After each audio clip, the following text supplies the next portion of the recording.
Okay, so let's take a look at physical and chemical properties and then physical and chemical changes. Just some basic information so that you can tell the difference between the two of them. To start with, physical properties. The definition of physical properties that I like to use is anything that can be observed or measured without changing the composition of the substance. So it's very important that while you're observing or measuring these properties that you're not changing the substance into something else. It's a way of describing the substance's appearance or its composition itself. There are two types, extensive and intensive properties. Extensive properties depend on how much substance there is. So mass and volume are an example of extensive properties. The more stuff you have, the more mass and the more volume you have. By contrast, intensive properties don't depend. They're independent of the amount of substance. So things like color and density. It doesn't matter how much of the substance you have, the color of the substance is going to be what the color is. And the density, because it's a ratio, is always the same. And we already saw that when we did our density lab. Physical properties are the easiest to observe because you generally don't have to do anything to the substance. Now, things like melting point, for example, in order to measure the melting point of something, you do have to do something. You have to melt whatever it is, right? But you're not changing it into a new substance. You're just changing its physical state. Now, physical changes, similarly, is any change in physical properties that doesn't change the composition. Melting is a good example. Melting is a physical change because you still have the substance. It's just in a different physical state at the end. Same thing with boiling or any phase change. So change in form, shape, or physical state, those are all physical changes.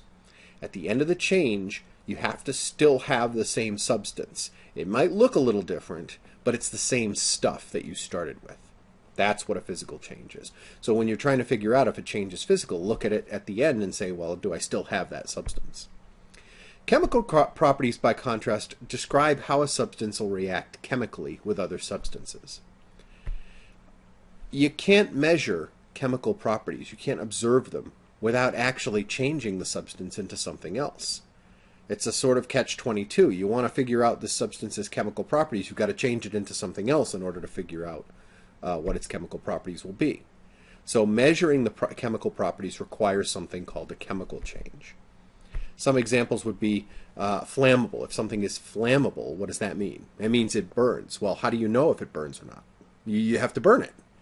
And when you burn something, you change it into something else. How can you tell if something reacts with acid? You throw it in some acid. And if it reacts with acid, it's changing into something else. Same thing with easily oxidized. Those are examples of chemical properties. In order to measure them, you've got to change the substance into something else. And that's what a chemical change is. A chemical change gives you a new substance or new substances with new properties. And we commonly call those chemical reactions. So when you think about what a chemical reaction is, it's really just a chemical change. Typically, there's an energy change involved, and there are some ways of figuring out if you've actually had a chemical change. Now, these are not 100% foolproof, but they're good indicators that you probably have just witnessed a chemical change. If you produce light, something produces light, that light is energy, and that energy has to come from somewhere, and it comes from breaking bonds open or forming new bonds. If heat is evolved, which means produced, or absorbed. If smoke or visible vapor or a gas is produced. If the color of the substance changes. Okay, those are all good indicators that you've seen a chemical change. Remember, if the substance's properties completely change, it's usually the sign of a chemical change. And that's all there is to it.